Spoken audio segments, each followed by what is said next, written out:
Hi there, it's Laura here from Making Cards is Fun, and in today's video I'll be creating a super cute Christmas card featuring a lawn fawn, a creature with stirring, and some more baking themed stamp sets.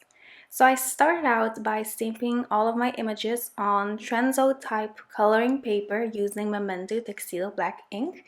And I used the new stamp set from Lawn Fawn called A Creature Was Stirring. I also used Baked with Love and then the new tiny gingerbread stamp set, which is so adorable. It comes with 4 little gingerbread stamps, and then one of them is this little cracked gingerbread. So I thought that it would be really fun to include him on this card and let it look like he fell off the cake stand. So that's why, he has kind of a frown or like a really almost painful expression, which I think is just so cute and also very funny. So anyway, I'm coloring all of my images using Copic sketch markers. As always, I start out with my lightest color, then the darkest shade, then the mid-tone, and then finally the lightest color again. However, I am going to switch that up a little bit later in the video, so I will show you and I will tell you why when I am doing that. So I'm using rainbow colors to color the little pieces of candy for my little gingerbread house. Then for the darker pieces on my gingerbread, and then these are also the shades that I use to color my gingerbread men. I'm using E27, E57, and E55. And this is where I kind of switched up my coloring technique. So this time I didn't color my entire image using my lightest shades, and I just wanted to give that a shot because I've seen so many card makers coloring like this. So they just basically start out with their lightest color, but then only color the part where they will be using the darkest shade. So that way you don't really use that much of your lightest shade, because I noticed that my lightest shades really run out quickly.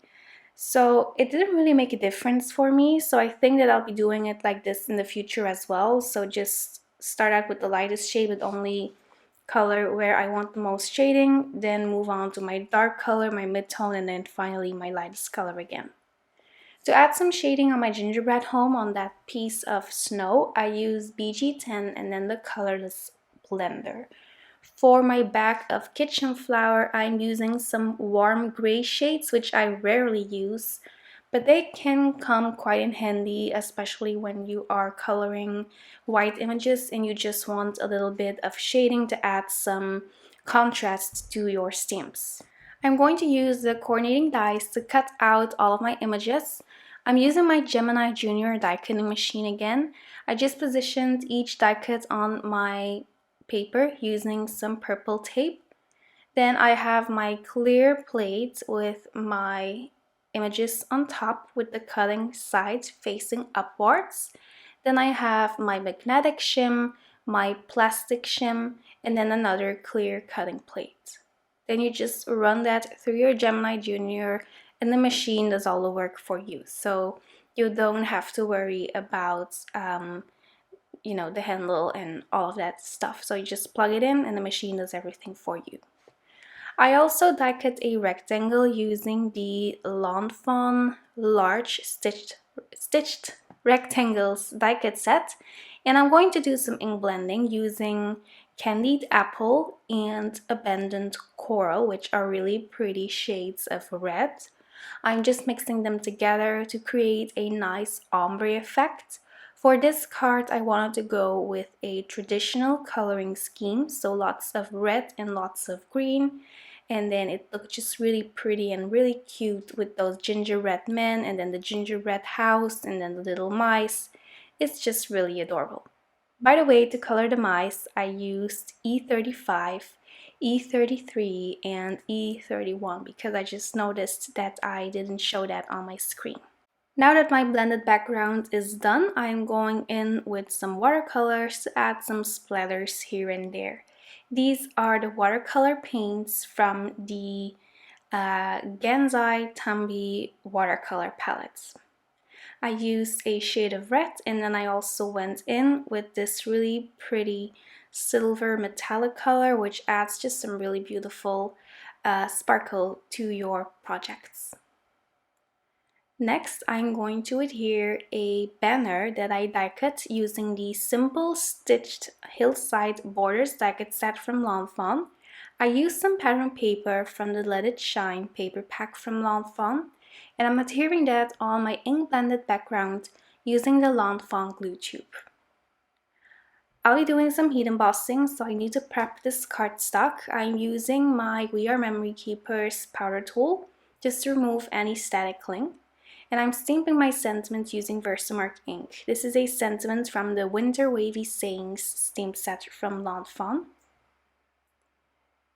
By the way, you could also use kitchen flour to remove any static cling on your cardstock. I did that for years, but now I use this powder tool because it was sent to me to try out, and I really love it. So when I love a product, then I use it in my videos. If I don't like it, I will never show you, or I would never link or promote any products that I don't really genuinely love and use. I'm adhering my finished images on my rectangle using scrapbook adhesives foam squares.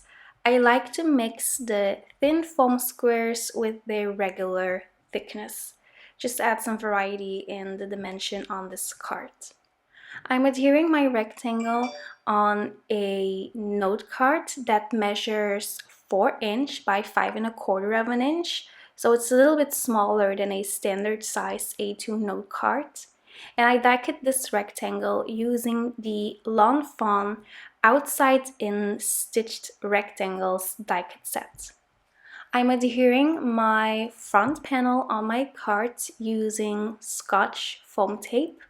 And of course, now I am going in with a Spectrum Noir sparkle pen to add a little bit of glitter because this is a Christmas card, so you need lots and lots of sparkle. I'm also going in with my mini bottle of glossy accents to add some shine and dimension. It just adds that little something extra to your card, which I think that the recipient really enjoys. In fact, my grandmother actually received a birthday card from me, and it had lots of glossy accents on there, and she noticed. So I think that's really fun, and that's why I really like to use, or I really like to add these really tiny details because they do make a difference. Finally, I am going in with white Blizzard glitter drops to add even more sparkle.